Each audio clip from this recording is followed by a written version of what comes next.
Di Ko Masabi wins Ballad Song of the Year at the 10th Wish Music Awards.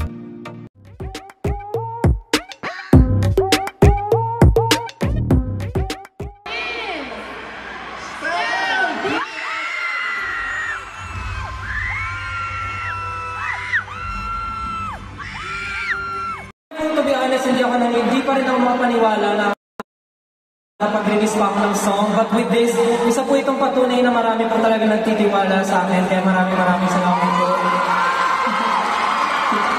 Gusto ko magpasalamat kay Lord sa pagbigay po sa akin ng talent na meron ako ngayon. Sa aking friends, families, of course, Warner Music Philippines. Thank you so much for believing me.